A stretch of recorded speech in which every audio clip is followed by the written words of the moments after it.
আসসালামু আলাইকুম প্রিয় দর্শক, ঈদ মোবারক। সবাইকে ঈদ উল আজহার শুভেচ্ছা জানিয়ে শুরু করছি চেঞ্জ টিভি প্রতিদিনের গল্প অনুষ্ঠান। দর্শক, আপনাদের সঙ্গে রয়েছি আমি জহিরুল ইসলাম টুটুল। শুরুতেই সংবাদ শিরোনাম। আরএসএস এর সঙ্গে দূরত্ব বাড়ছে বিজেপির, মোদির আধিপত্যবাদকে দায়ী করছেন কেউ কেউ। বিজেপিকে দূরে ঠেলে যা ঘটাতে পারে আরএসএস। এবার বিস্তারিত। ভারতীয় জনতা পার্টি বিজেপির আদর্শিক নীতি নির্ধারক রাষ্ট্রীয় স্বয়ং সেবক সংঘ বা আরএসএস। সংগঠনটি হিন্দুত্ববাদের আদর্শে ভারতকে পরিচালনা করতে চায়, আর রাজনৈতিকভাবে সেই চেতনাই ধারণ করে বিজেপি, এটা সর্বজন বিদিত। কিন্তু সম্প্রতি আরএসএস এর সঙ্গে বিজেপির সম্পর্ক শীতল হতে শুরু করেছে। ভারতের আনন্দবাজার পত্রিকা এই নিয়ে একটি প্রতিবেদন প্রকাশ করেছে। এটি চেঞ্জ টিভির দর্শকদের জন্য তুলে ধরা হলো। কার্যত বিরোধীদের সুরেই আরএসএস প্রধান মোহন ভগবত মুখ খোলায় প্রবল অস্বস্তি বিজেপির অন্দরমহলে। প্রকাশ্যে এ নিয়ে মন্তব্য না করলেও পদ্ম শিবিরে ঘরোয়াভাবে বলা হচ্ছে, ভগবত ভুল কিছু বলেননি, তিনি প্রকৃত রাষ্ট্রনায়কের মতো পথ প্রদর্শন করেছেন। এ নিয়ে কংগ্রেসের কটাক্ষ, যাকে উদ্দেশ্য করে ওই বার্তা, তিনি কি আদৌ শুনবেন, নিজেকে সংশোধন করবেন? অনেকের মতে এতদিন বিজেপি শক্তিশালী থাকায় সেভাবে মুখ খোলেননি সংঘ নেতৃত্ব। এবারের ভোটের পরে স্পষ্ট যে বিজেপির সেই সংখ্যার জোর আর নেই, তারা শরিক নির্ভর, যে কারণে প্রকাশ্যে মুখ খোলা শুরু করেছেন শীর্ষ সংঘ নেতৃত্ব। বিশেষ করে ভোটের পরেই প্রকাশ্যে নাম না করে মোদী সরকারের সমালোচনা করে সংঘ কর্মীদের যে ক্ষোভ, তাও সামনে এনে তাদের পাশে দাঁড়ানোর বার্তা দিলেন সরসংঘ চালক। নাগপুরে সম্প্রতি সংঘের শিক্ষানবিশদের সভায় বোমাটি ফাটিয়েছিলেন ভগবত। তার পরামর্শ ছিল, বিরোধী নয়, প্রতিদ্বন্দ্বী হিসেবে দেখতে হবে বিরোধীদের। তার মতে বিরোধীরা অন্য ভাবনাকে তুলে ধরেন, তাই রাজনীতিতে বিরোধীদের গুরুত্ব দেওয়ার পক্ষে সওয়াল করেন তিনি।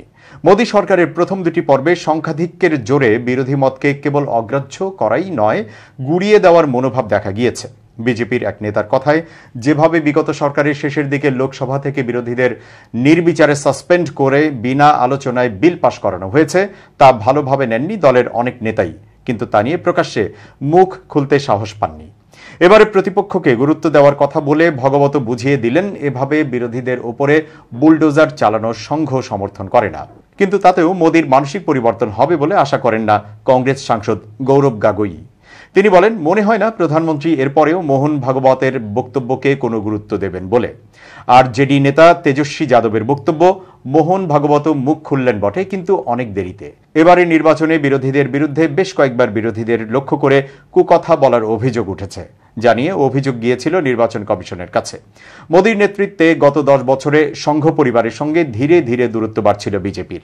এবারে ভোটের ফলেই সেই দূরত্ব আরও স্পষ্ট হয়। বিজেপি যে থিমের ভিত্তিতে প্রচার চালায়, তা নিয়ে গোড়া থেকেই আপত্তি ছিল আরএসএস এর। উপরন্তু সংঘ কর্মীদের কোণঠাসা করে একলা বিজেপি কর্মীদের শক্তিতে ভোটে জেতার চেষ্টা বুমেরাং হয় নরেন্দ্র মোদী, অমিত শাহদের জন্য। উপেক্ষার কারণে প্রথম দফা ভোটের আগে থেকেই কার্যত ক্ষুব্ধ সংঘ কর্মীরা। ফলে উত্তরপ্রদেশ, মহারাষ্ট্র বা রাজস্থানের মতো রাজ্যে খারাপ ফল হয়েছে বিজেপির। 10 বছর সরকার পরিচালনায় প্রধানমন্ত্রী নরেন্দ্র মোদীর ইচ্ছাই ছিল শেষ কথা। সংঘের ইচ্ছা অনিচ্ছা প্রাধান্য পায়নি। নিরঙ্কুশ সংখ্যাগরিষ্ঠতা হারানো মোদীর বিজেপিতে এবার সংঘের প্রভাব বাড়বে কিনা, সেটাই এই মুহূর্তের আলোচনার কেন্দ্রবিন্দু। সরকারকে স্থিতিশীল করতে গেলে মোদীকে সবার সঙ্গেই চলতে হবে, ঐকমত্যের ওপর জোর দিতে হবে। এমন মন্তব্যে নরেন্দ্র মোদীর সেই কর্তৃত্ববাদী আচরণের প্রতি ইঙ্গিত করেন আরএসএস প্রধান মোহন ভাগবত। সরকার গঠনের পরদিন এক অনুষ্ঠানে তিনি বলেন, প্রকৃত সেবকের অহংকারী হওয়া সাজে না, মর্যাদা রক্ষা করে তাকে চলতে হয়। নির্বাচনী প্রচারে সেই মর্যাদা রক্ষিত হয়নি।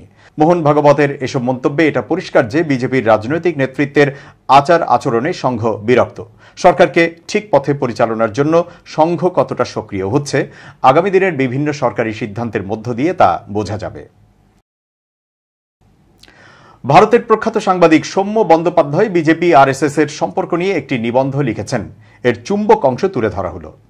ভারতে পঞ্চম দফার ভোটের ঠিক আগে বিজেপি সভাপতি নাড্ডা সর্বভারতীয় ইংরেজি দৈনিক দ্য ইন্ডিয়ান এক্সপ্রেসে সাক্ষাৎকার দেন। অটল বিহারী বাজপেয়ীর আমল থেকে শুরু করে এই সময়ে সংঘের ভূমিকায় কোনো পরিবর্তন ঘটেছে কিনা তা জানতে চাওয়া হলে নাড্ডা বলেন, আগে আমরা অক্ষম ছিলাম, ছোট ছিলাম, তাই তখন আরএসএস এর প্রয়োজন ছিল। এখন আমরা অনেক বড় হয়ে গেছি, পুরোপুরি সক্ষম। বিজেপি এখন নিজের শক্তিতেই চলতে শিখেছে। এই উত্তরের পিঠে নাড্ডার কাছে জানতে চাওয়া হয়েছিল, তাহলে কি ধরে নিতে হবে বিজেপির এখন আরএসএসকে প্রয়োজন নেই? জবাবে নাড্ডা বলেছেন, প্রশ্নটা প্রয়োজনের নয়, দল এখন অনেক বড় হয়েছে, প্রত্যেকেই তার দায়িত্ব ভূমিকা সম্পর্কে অবহিত, সচেতন। আরএসএস সাংস্কৃতিক ও সামাজিক সংগঠন, বিজেপি রাজনৈতিক। ওরা আদর্শ অনুযায়ী ওদের কাজ করে, আমরা আমাদের কাজ করি। আমরা আমাদের দায়িত্ব নিজেদের মতো করে পালন করছি। রাজনৈতিক দলের সেটাই করা উচিত। বিজেপি ও আরএসএস একে অন্যের প্রতি নির্ভরশীল ও পরিপূরক বলে যে ধারণা এতদিন পর্যন্ত ছিল, এই সাক্ষাৎকার তা পুরোপুরি নস্যাৎ করে দিল। নাড্ডার কথার মধ্য দিয়ে স্পষ্ট, বিজেপির ভালো মন্দ এখন তারাই ঠিক করতে পারে, নিজেদের ভাগ্য নিজেরাই গড়ে তুলতে পারে। আরএসএস এর হাত বাড়ানোর কোনো প্রয়োজন নেই। বিজেপি সভাপতির কথা থেকে এটাও স্পষ্ট, এতকাল আরএসএস ছিল যন্ত্রী, বিজেপি যন্ত্র। এখন বিজেপি সর্বে সর্বা, নিজের ভাগ্য নিয়ন্তা, আরএসএস বাহুল্য মাত্র। আগামী বছর আরএসএস শতবর্ষে পা দেবে। সেই সন্ধিক্ষণে নাড্ডার এই মন্তব্যের কার্যকারণ নিয়ে নানা মহলে নানা অভিমত শোনা যাচ্ছে।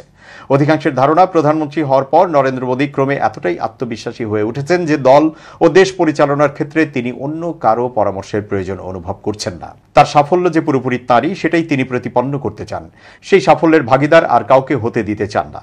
তাই সংঘের ভূমিকাকে তিনি এভাবে অস্বীকার করতে পারছেন।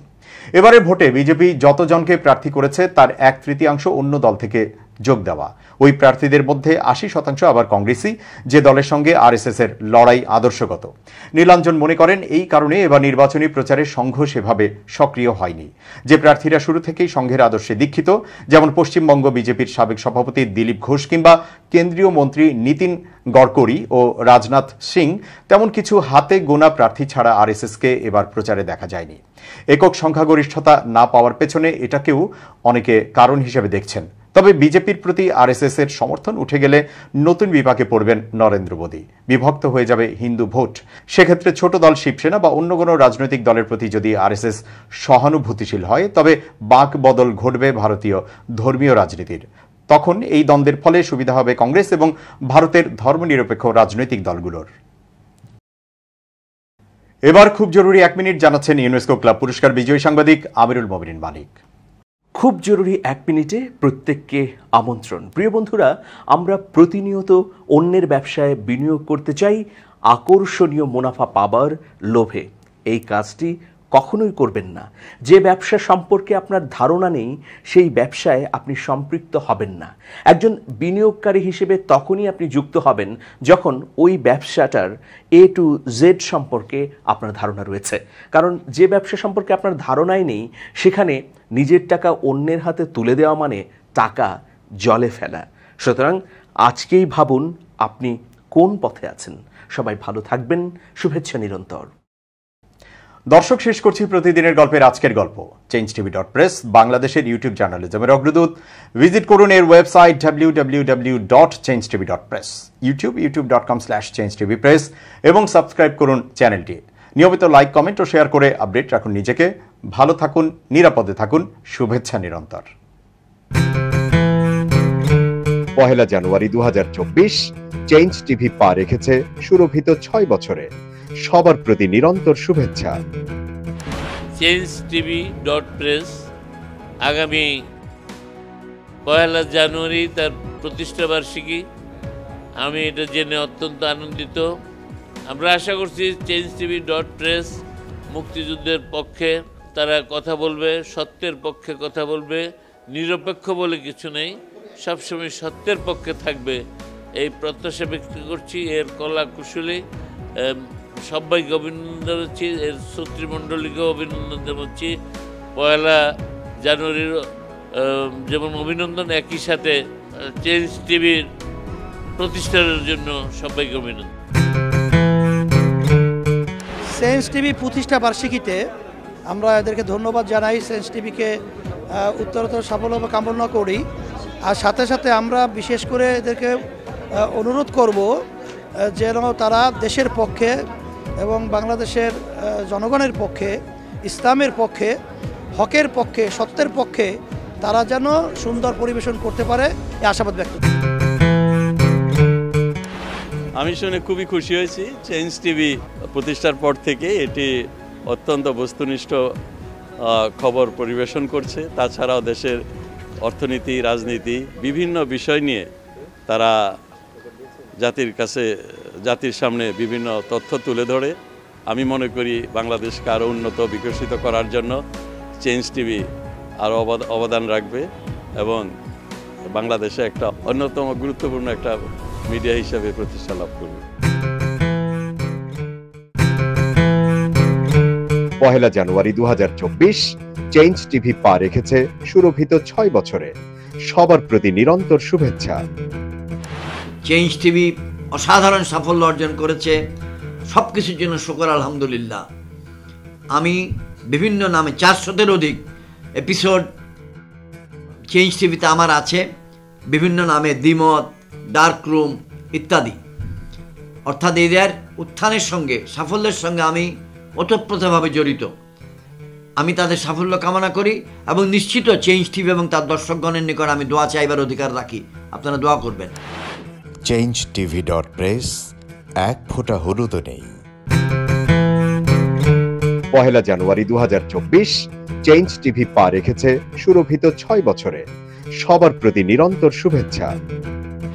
চেঞ্জ টিভি 5 বছর থেকে আসলে বাংলাদেশে একটা বিকল্প গণমাধ্যম হিসেবে বাংলাদেশে কাজ করে যেতে পারছে। জনগণের যে অকুণ্ঠ সমর্থন এবং গ্রাহকদের, দর্শকদের তাদের যে ভালোবাসা, এই ভালোবাসা অটুট থাকবে এবং আরও এটা বাড়বে এবং চেঞ্জ টিভি এখানকার আসলে গণমাধ্যম, সত্যিকারের গণমাধ্যম হয়ে উঠবে, মানুষের মাধ্যম হয়ে উঠবে। মানুষের প্রতি গণতান্ত্রিক রাষ্ট্র গড়ার জন্যে আসলে যেই ধরনের রাজনৈতিক সংস্কৃতি এখানে গড়ে তোলা দরকার, সেইটার ক্ষেত্রে নিরলসভাবে কাজ করবে এই আশাবাদ ব্যক্ত করে তার সাথে যুক্ত সমস্ত কলা কুশলী, সাংবাদিক এবং শুভানুদ্দেশ সবাইকে আমাদের পক্ষ থেকে, আমার পক্ষ থেকে এবং রাষ্ট্র সংস্কারের আন্দোলনের পক্ষ থেকে শুভকামনা এবং শুভেচ্ছা জানাই, ভালোবাসা জানাই। changetv.press এক ফোঁটা হলুদও নেই।